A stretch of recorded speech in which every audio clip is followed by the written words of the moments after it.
வணக்கம் மக்களே, இன்றைக்கி ரொம்பவே ட்ரெண்டிங்காக போயிட்டுருக்க இந்த பாட்டில் ஃபிஷ்ஷிங் தான் பண்ண வந்திருக்கோம். ஸோ நம்ம போகிற இடம் பார்த்திங்கன்னா கரிக்காட்டுக்குப்பம் பீச். ஸோ ஈசிஆரில் காலையில் டிராஃபிக்கே இல்லாமல் ரைட் பண்ணுறப்ப தான் பார்த்திங்கன்னா ஈசிஆரோட ரைடே தெரியும்.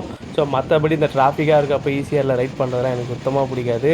ஸோ உங்களுக்கு எப்படின்னு சொல்லிட்டு கமெண்ட்டில் சொல்லுங்கள் கைஸ். இந்த கரிக்காட்டுக்குப்பம் இப்போ வேணால் ஃபிஷ்ஷிங்கு கொஞ்சம் ஃபேமஸாக இருக்கலாம், ஆனால் இந்த கரிக்காட்டுக்குப்பத்தை பற்றி ஏகப்பட்ட கதைகள் இருக்குது. ஏன்னா அங்கே ஹண்டட் ஹவுஸ்ன்னு சொல்லுவாங்க, அதாவது ஆள் நடமாட்டமே இல்லாத நிறைய வீடுங்க இருக்குது. ஸோ அந்த வீட்டில் யாருமே இப்போ கிடையாது. இது ஏன்னு பார்த்தீங்கன்னா சுனாமிக்கு அப்புறம் பார்த்திங்கன்னா அங்கே ஏகப்பட்ட பேர் இறந்துருக்காங்க. ஸோ சுனாமிலே இறந்துருக்காங்க. ஸோ அவங்களோட நடமாட்டம் இருக்குது, அந்த ஆவிகள் நடமாட்டம் இருக்குன்ற மாதிரி சொல்லியிருக்காங்க. ஸோ நம்ம ஆல்மோஸ்ட் இந்த இடத்துக்கு வந்தாச்சு கைஸ். ஸோ லெஃப்ட் எடுத்துன்னு பார்த்திங்கன்னா நம்ம பீச்சுக்கு வந்துடலாம். இந்த கரிக்காட்டுக்குப்பம் பார்த்திங்கன்னா அந்த ஹண்டட் ஹவுஸுக்கு தான் ரொம்ப ஃபேமஸ். ஏகப்பட்ட வீடியோஸ் அது பார்த்திங்கன்னா இருக்குது. ஸோ அதெல்லாம் பாருங்கள். நம்மளுமே ஒரு நாள் பிளான் பண்ணுவோம் அந்த மாதிரி ஹண்டட் ஹவுஸுக்கு போகலாமா இல்லையான்ட்டு. ஸோ மற்றபடி பார்த்திங்கன்னா இப்போ நீங்கள் பார்க்குற லொக்கேஷன்லாம் அது எல்லாத்தையும் உங்களை மறக்க வச்சிரும். இப்போ பார்த்திங்கன்னா இந்த பீச்சுக்கு தான் இந்த கரிக்காட்டுக்குப்பம் ஃபேமஸ் ஆகிட்டு வருது. இந்த கரிக்காட்டுக்குப்பத்தில் பார்த்திங்கன்னா இந்த ஆறும் கடலும் சேர்கிற இடம் இருக்குது. ஸோ இந்த இடத்துல பார்த்திங்கன்னா மேஜராக உங்களுக்கு இந்த மடவு மீன் சொல்லுவாங்க. ஸோ இந்த ஆறும் கடலும் சேர்கிற இடத்துல மடவு மீன் அதிகமாக கிடைக்கும். அதே மாதிரி இந்த பாட்டில் ஃபிஷ்ஷிங்லேயும் பார்த்திங்கன்னா இந்த மடவு மீன் தான் கிடைக்கும் கைஸ். பார்த்திங்கன்னா ஒரு மினி கோவா மாதிரி தான் இருக்குது உங்களுக்கு. அவ்வளோ சீனிக்காக இருக்குது இந்த பிளேஸ் எல்லாமே கண்டிப்பாக. ஸோ நீங்கள் ஃபேமிலியோட விசிட் பண்ணலாம் கைஸ். இந்த பீச்சுக்கு ஃபிஷ்ஷிங்காக தான் வரணும் இல்லை, நீங்கள் வந்து டைமும் ஸ்பெண்ட் பண்ணிக்கலாம் கைஸ்.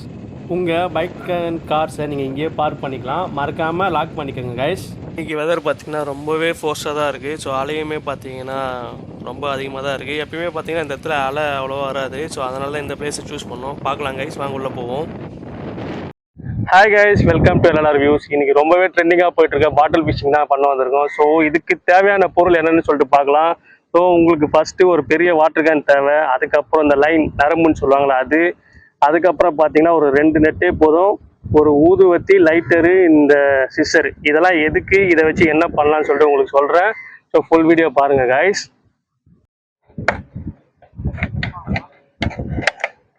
ஃபஸ்ட்டு பார்த்தீங்கன்னா வாட்டர் கேனை கட் பண்ணி எடுத்துக்கோங்க. ஸோ இது ஏன் கட் பண்ணுறேன்னு தான் சொல்கிறேன் நான்.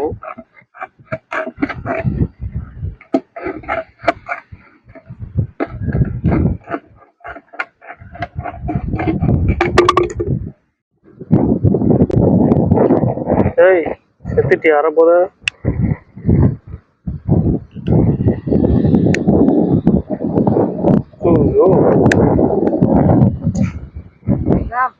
காலி ஆயிடுச்சுடா. வருது காட்டு.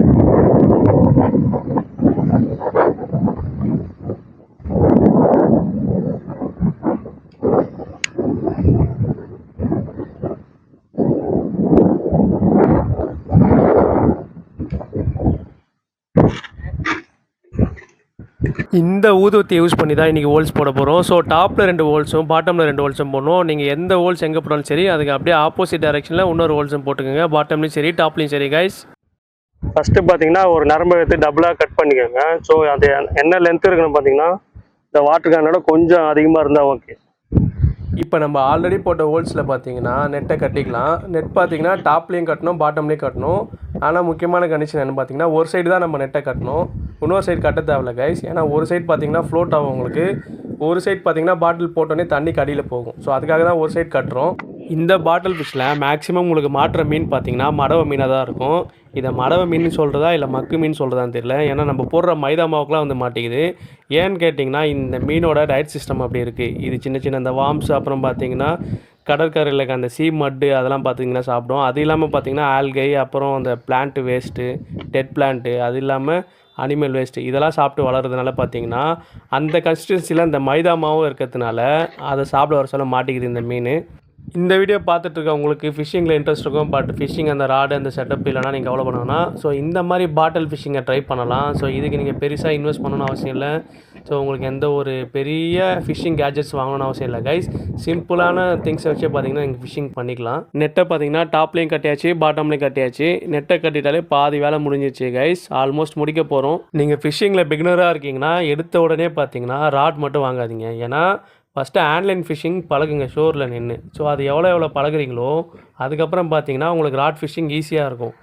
எடுத்த உடனே பார்த்தீங்கன்னா ராட் ஃபிஷ்ஷிங் பண்ண முடியாது. ஏன்னா அதில் ஏகப்பட்ட டெக்னிக்ஸ் இருக்குது. நீங்கள் ரீலை சுற்றணும், ஸோ ராடை பிடிக்கணும், நிறைய விஷயம் இருக்குது. ஸோ அதெல்லாம் பார்த்தீங்கன்னா அந்த பேசிக்ஸ்லாம் உங்களுக்கு ஆன்லைன் ஃபிஷிங்கில் கொஞ்சம் ஈஸியாக கிடைக்கும். அதை முடிச்சுட்டு நீங்கள் ராடில் இன்வெஸ்ட் பண்ணிக்கலாம் கைஸ். எடுத்தோடனே ராட் மட்டும் வாங்கிடாதீங்க. ஏன்னா ராடோட காஸ்ட்டே பார்த்தீங்கன்னா மினிமம் ஒரு 3 to 4 வச்சிங்கன்னா தான் மினிமம் குவாலிட்டியாச்சும் வாங்க முடியும். இதே மாதிரி ஆப்போசிட்டில் நரம்ப கட்டி சென்டராக ஒரு நாட் போட்டிங்கன்னா நம்ம பாட்டில் ஃபிஷிங் தேவையான கேஜெட் ரெடி. ஸோ நாட்லாம் போட்ட அப்புறம் பார்த்தீங்கன்னா இப்படி தான் இருக்கும். ஸோ இப்போ இதுக்கப்புறம் நம்மளுக்கு என்ன தேவைன்னா மைதா மாவு மட்டும்தான். மீனுக்கு பார்த்தீங்கன்னா ஃபீடாக மைதா மாவு போட்டாலே போதும் கைஸ். என்ன மேட்ச்சு என்ன டீம்னே தெரியாத மாதிரி எஸ்ஆர்ஹெச்சுக்கும் ஹைதராபாத்துக்கும் மேட்ச்ன்ற மாதிரி நம்ம கேமராமேன் பார்த்தீங்கன்னா வந்தது எதுக்குன்னே மறந்துட்டு பார்த்தீங்கன்னா கடலில் பார்த்தீங்கன்னா வீடியோ எடுக்க ஆரம்பிச்சிட்டாரு. சரி போவோம் போட்டு விடுவோம்னு சொல்லிட்டு அதுமாரி போட்டாச்சு கைஸ். ஸ்டார்ட் பண்ணலாம் கைஸ். நம்மளுடைய ஃபஸ்ட்டு கேஸ்ட் பண்ண டைம் வந்தாச்சு. ஸோ இதில் பார்த்தீங்கன்னா கொஞ்சம் மைதா மாவு எடுத்து போட்டுக்குங்க. இந்த ஃபேண்டா பாட்டில் ஏன் எடுத்தோன்றது பார்த்தீங்கன்னா இந்த ஃபேண்டா பாட்டில் நடுவில் ஒரு சின்ன பள்ளம் மாதிரி வரும். ஸோ இதனால் பார்த்தீங்கன்னா உங்களுக்கு மைதா மாவு அதிக அளவு வெளியே வராது, வேஸ்டேஜ் ஆகாது. இதே மற்ற பாட்டில் பார்த்தீங்கன்னா ஸ்ப்ரைட்டு 7 பார்த்தீங்கன்னா ஒரே ஸ்ட்ரெயிட்டாக இருக்கும். அதனால் உங்களுக்கு மைதா மாவு அதிகமாக வெளியே வரும். ஸோ அதனால் உங்களுக்கு அப்பப்போ மைதா மாவு உள்ளே போடுற மாதிரி இருக்கும். கேஸ்ட் பண்ணலான்னு பார்த்தா அலை ரொம்பவே ஹெவியாக அடிக்குது, பார்த்தாலே தெரியும். ஸோ இந்த மாதிரி சுச்சுவேஷனில் நீங்கள் கேஸ்ட் பண்ணாலும் பார்த்தீங்கன்னா பாட்டில் உங்களுக்கு கையோடய கூட வந்துடும். ஸோ கொஞ்சம் அமைதியாகட்டும் அலை, அப்புறம் கேஸ்ட் பண்ணுவோம். ஸோ இப்போ இந்த மைதா மாவை பார்த்தீங்கன்னா தண்ணியில் லைட்டாக கரைச்சிக்கோங்க. ஸோ அப்போ தான் ஈஸியாக இருக்கும் உங்களுக்கு மீன் அது எடுக்க வரப்போ.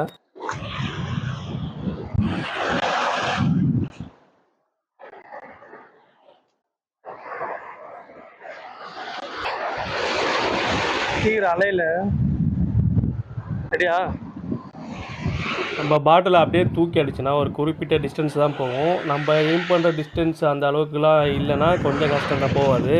நீங்கள் என்ன பண்ணணுன்னா பாட்டிலை கொஞ்சம் ஃப்ரீயாக விட்டு கொஞ்சம் நரம்பு கொஞ்சம் லூஸ் விட்டு லைட்டாக தலைக்கு மேலே சுற்றுனீங்கன்னா உங்களுக்கு அந்த ஃபோர்ஸ் கிடைக்கும்.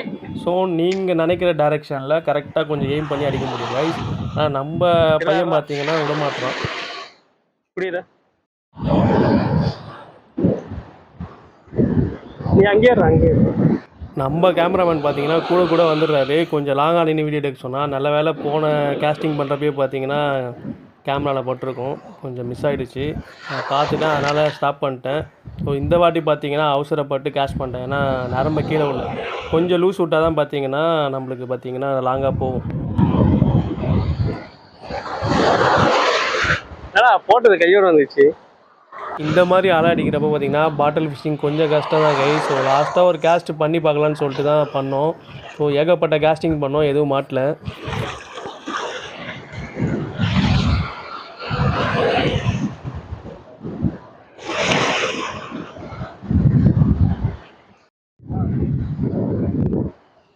நீ வராது அங்கேயே பைத்தியம் வாட்டர் கன் போடுண்டா.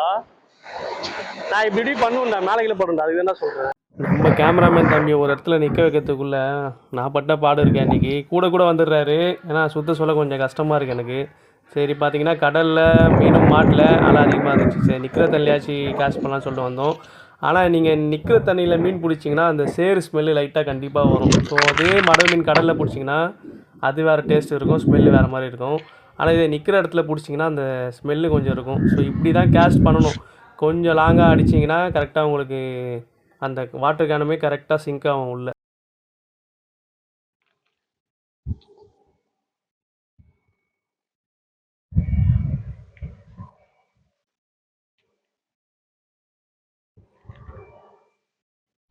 நீங்கள் கேஸ்ட் பண்ண உடனே வாட்டர் கேனை இழுக்கக்கூடாது. உங்களுக்கு அந்த மீனோட மூமெண்ட் இருந்தால் அந்த நரம்புலேயே உங்களுக்கு தெரியும். ஸோ வாட்டர் கேனில் மீன் போச்சுனாலே ஸோ அந்த நரம்புலேயே அந்த ஃபீல் உங்களுக்கு கண்டிப்பாக தெரியும். ஃபிஷ்ஷிங்கில் நீங்கள் அதை போக தான் கற்றுக்க முடியும் கைஸ்.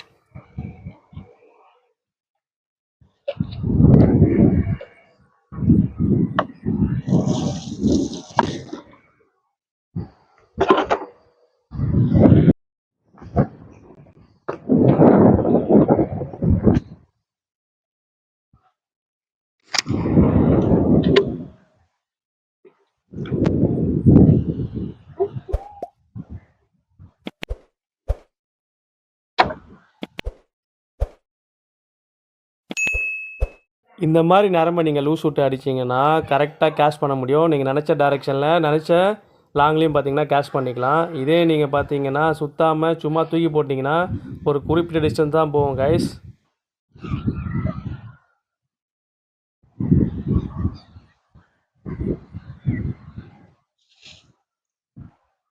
ஏடா மைதா கொட்டினா வேற கலர்.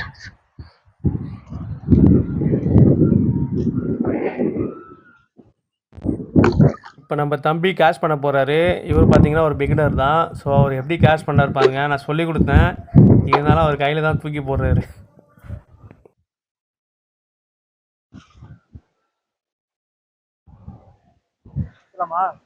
சரி, மீன் மாட்டினா தான் உனக்கு இழுக்கணும். உங்களுக்கு தெரியும் பாரு, நூலை ஸ்ட்ராங்காக பிடி. அப்படியே பிடி. அதில் மீன் வந்து மேய்ஞ்சாலே தெரியும் உனக்கு.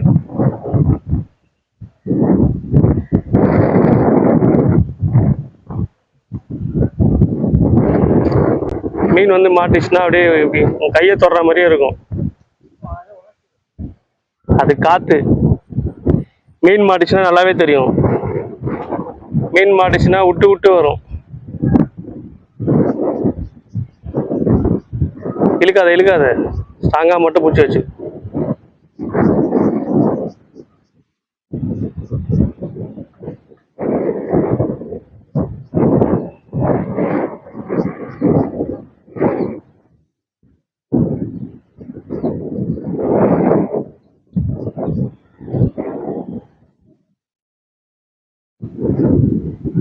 ஏன் தெரியுதா? இருக்காதான் இழுக்கு.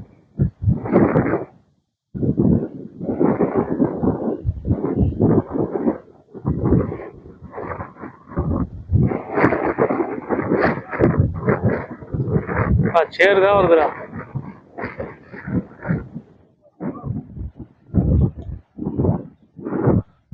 மீனா எங்கடா இருக்கு மீன்? ஊத்து.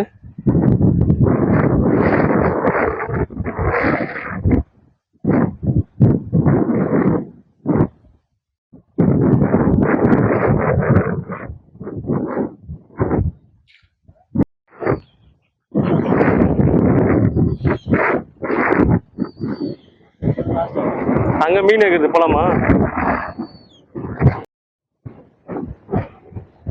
ஓகே, சென்டரா போட்டுக்கோ. சென்டரா போடு.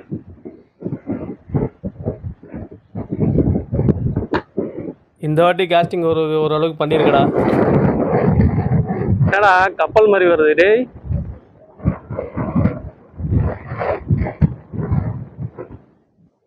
போடு.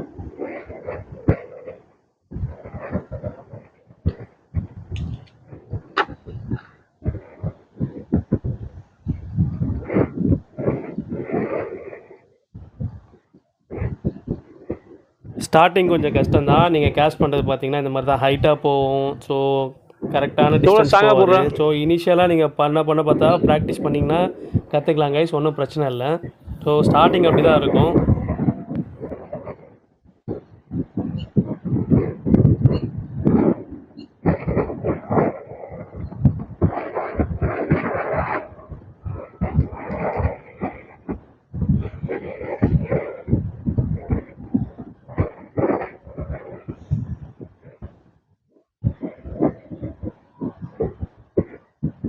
அதே மாதிரி பிகினர்ஸ் என்ன பண்ணுவாங்கன்னா, எமர்ஜென்சிக்கு பார்த்தீங்கன்னா டக்குன்னு கையில் சுற்ற ஆரம்பிச்சிடுவாங்க. அந்த மாதிரி சுற்றக்கூடாது, ஏன்னா சிக்கலாயிடும். இப்போ இழுத்தேன். லாஸ்ட்டாக ஒரு வாட்டி கேஷ் பண்ணி பார்ப்போம். இதில் எதாவது மீன் மாட்டுச்சுன்னா கண்டினியூ பண்ணுற மாதிரி ஐடியா.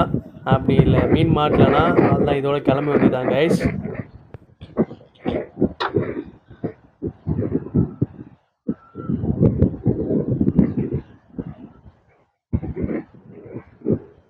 ஃபிஷ்ஷிங் பண்ண கரெக்டான டைம் என்னென்னு கேட்டிங்கன்னா சன்செட் அப்புறம் சன்ரைஸ் தான்.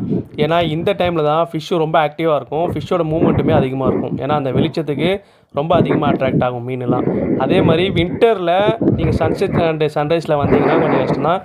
ஏன்னா சன்செட் அண்ட் சன்ரைஸ் ப்ராப்பராக இருக்காது. அதே மாதிரி இந்த டே டைமில் பார்த்தீங்கன்னா அப்போ தான் கொஞ்சம் ரொம்ப ஆக்டிவாகவே ஆகும் மீன்லாம். ஒரு 10, 11, 12 எப்போ கொஞ்சம் வெயில் ஸ்டார்ட் ஆகுதோ அந்த டைம் தான். ஸோ அதனால் வின்டரில் நாங்கள் பார்த்தீங்கன்னா ஒரு 10 மணிக்கு இங்கே வந்தாச்சு கைஸ்.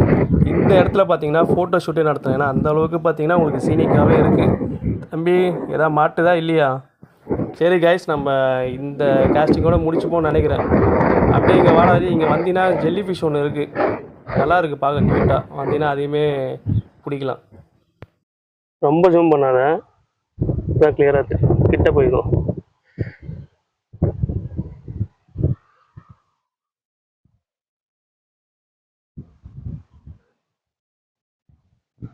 இது மேலே வருவான் அவனே.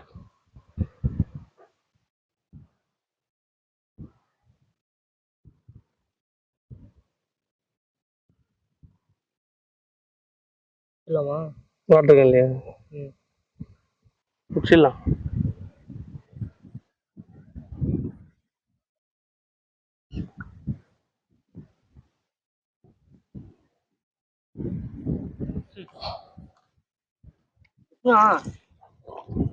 வந்ததுக்கு மீன் தான் பிடிக்கல, அட்லீஸ்ட் ஜெல்லி ஃபிஷ் ஆச்சு பிடிச்சோம் கைஸ். பரவாயில்ல. அதுக்கு ஒரு ஃபிஷ் பிடிச்சாச்சு.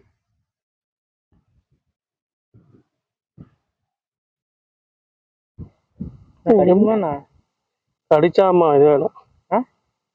புரியல. ஆமாண்டா கடிக்கண்டா. எடுத்துருவோமா? சாவல மாட்டோம், அலர்ஜி மாதிரி ஆயிடும் மேலே.